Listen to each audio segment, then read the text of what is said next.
Nathan Crawford sat at the corner table of the Riverside Cafe, nervously playing with his watch. At 32, he'd said yes to this blind date mainly to get his sister to stop bugging him.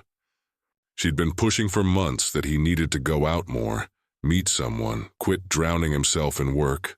He was a corporate lawyer, successful by anyone's standards. Dark hair, perfectly styled. A charcoal suit that showed careful attention to detail. A gold watch that had belonged to his father. On paper, his life looked impressive. In reality, he felt like he was just going through the motions.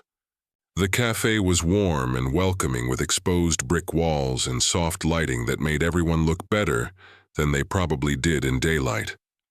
Nathan had shown up 15 minutes early, a habit from years of never wanting to be the person who kept people waiting.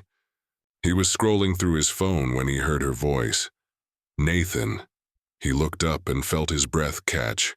She was beautiful, mid-20s with long blonde hair that caught the light, dressed simply in a cream-colored blouse that somehow looked elegant in its simplicity. But it was her eyes that grabbed him. They were studying him with an intensity that made him uncomfortable, like she could see right through his carefully built facade. "Yes, hi.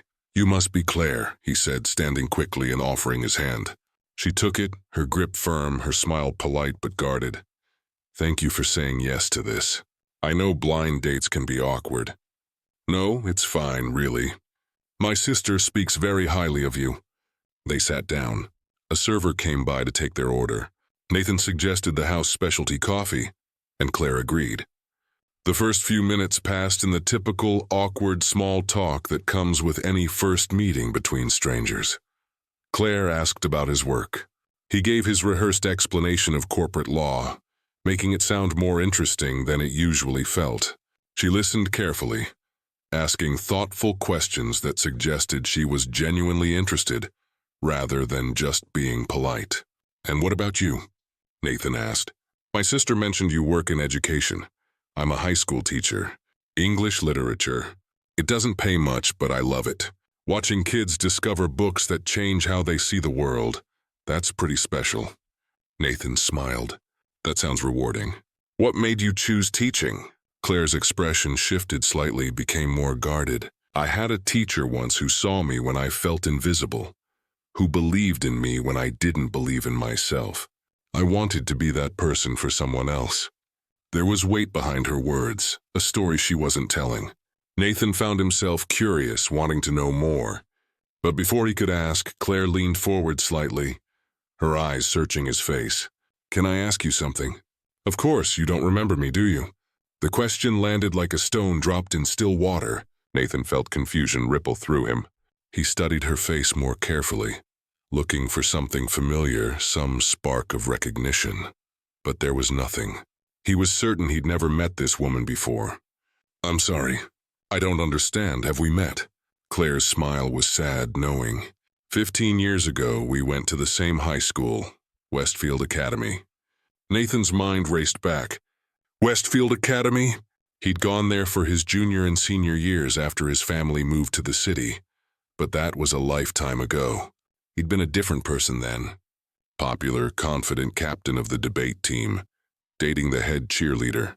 Those 2 years had been some of the best of his life. "I was there," he said carefully. "But I'm sorry, I don't remember you. Were we in classes together?" "A few, but we weren't exactly in the same social circles. You were Nathan Crawford, Golden Boy. I was Claire Morrison, the scholarship kid who sat in the back and tried not to be noticed." "Claire Morrison?" Nathan searched his memory but came up empty. He felt a growing sense of discomfort, sensing this conversation was heading somewhere he wasn't prepared for. "I'm sorry, I don't remember," he said honestly. "There were a lot of people at that school." "There were, and most of them made sure I knew I didn't belong. The girl with the secondhand clothes and the free lunch vouchers. The one whose dad was the janitor at the school." Nathan's stomach tightened. He remembered now, vaguely, that there had been a janitor with a daughter who attended. He remembered jokes, cruel jokes made by his friends. Jokes he'd laughed at or at least hadn't stopped.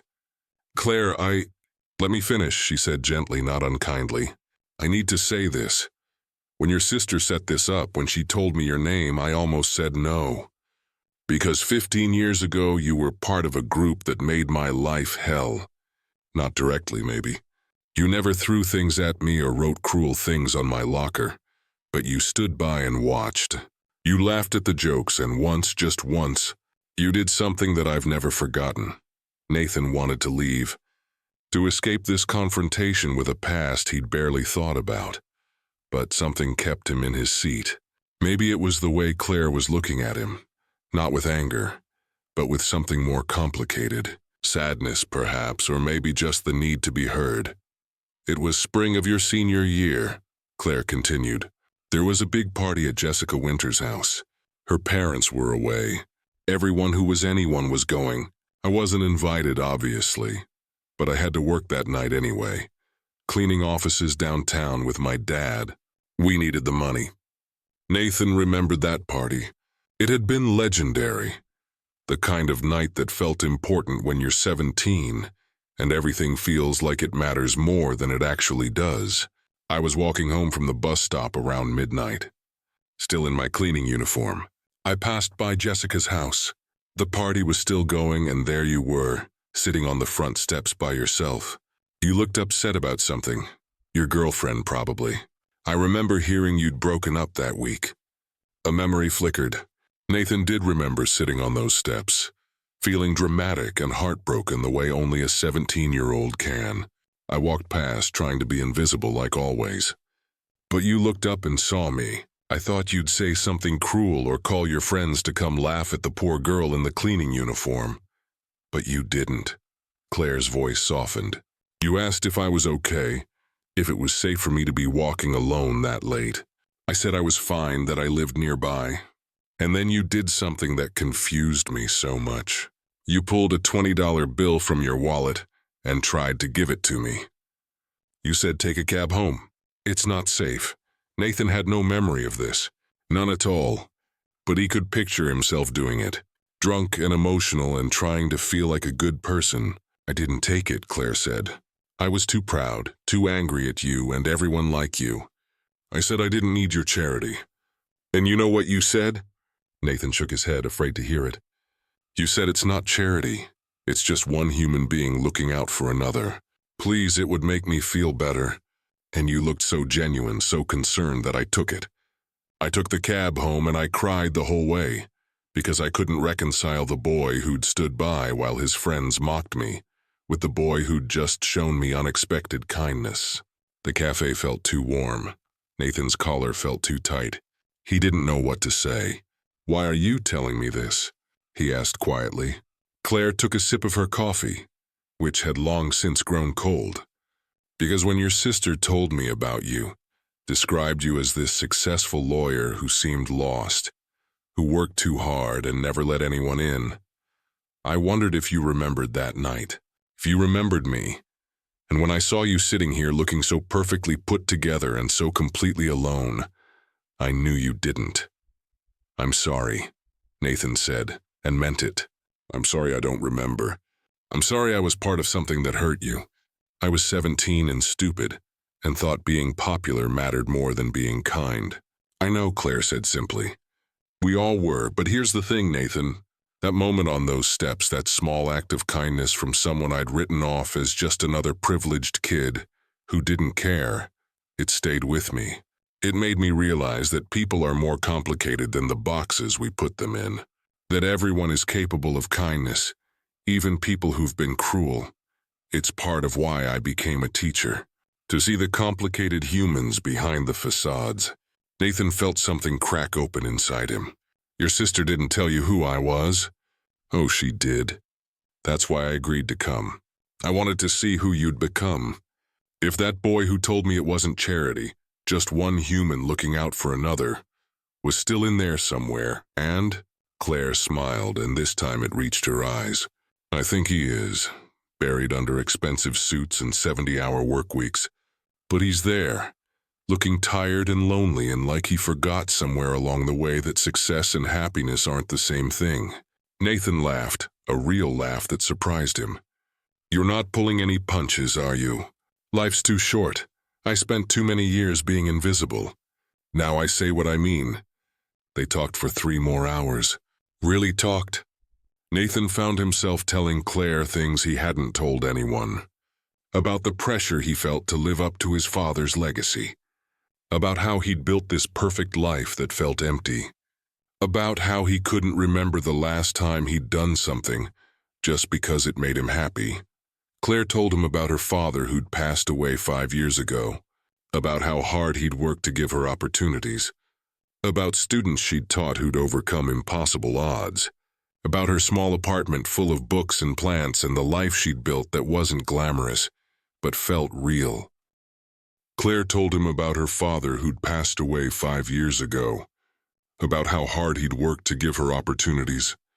About students she'd taught who'd overcome impossible odds. About her small apartment full of books and plants and the life she'd built that wasn't glamorous but felt real. When the cafe staff started putting chairs on tables, they realized they'd been the last customers for over an hour. Outside, the night air was cool and fresh. They stood on the sidewalk, neither quite ready to say goodbye. I should confess something, Nathan said. I almost canceled tonight. Told my sister I was too busy with a case. Would have been a lie, but a convenient one. I'm glad you didn't, me too. He hesitated, then continued. Would you maybe want to do this again? Not a setup, just us. I'd like to get to know the woman who remembered me better than I remembered myself. Claire studied him for a long moment. On one condition. What's that? Next time we skip the expensive cafe. There's a diner near my school that serves the best pie in the city. Nothing fancy, but it's real. Can you handle that? Nathan smiled, feeling lighter than he had in years. I think the expensive cafe version of me needs to meet the diner version of you. Might do him some good. Might do both of us some good. They went on that second date, and a third, and somewhere around the 10th, Nathan realized he was falling in love with a woman who'd been invisible to him, when it would have cost him nothing to see her. Claire taught him to slow down, to find joy in simple things, to measure success by different standards. Nathan helped Claire see that her past didn't define her, that she'd built something beautiful from difficult circumstances. A year later, Nathan left his corporate firm to start a nonprofit providing legal services to low-income families. It paid a fraction of what he'd made before, but he couldn't remember ever feeling more fulfilled. 2 years after that, he proposed, not at an expensive restaurant, but at that diner Claire loved over pie and coffee. You know what I think about sometimes? He said as he slipped the ring on her finger while she cried happy tears. That 17-year-old kid, sitting on those steps. If I could go back and talk to him, I'd tell him that the moment he thought was insignificant, just a small gesture to make himself feel better, would lead him to the love of his life. That kindness is never wasted, even when we don't remember giving it. And I'd tell 17-year-old me, Claire replied, that the girl who felt invisible would one day be seen, truly seen, by someone who learned to look past surfaces, that our stories aren't finished just because we had hard chapters. They were married 6 months later. Small ceremony, close friends and family, nothing fancy. Claire's students came and formed a guard of honor with books instead of swords. It was perfect. Years later, they'd tell the story of their first date to their own children. About a blind date that wasn't blind at all, but a second chance neither of them knew they needed. About how we're all more than our worst moments and our best moments. Just complicated humans trying to find our way. And sometimes, if we're very lucky, we find someone who remembers us better than we remember ourselves. Someone who sees not just who we are, but who we could be. Someone who gives us the gift of being truly known. That's not charity. That's just one human being looking out for another. And sometimes it's everything.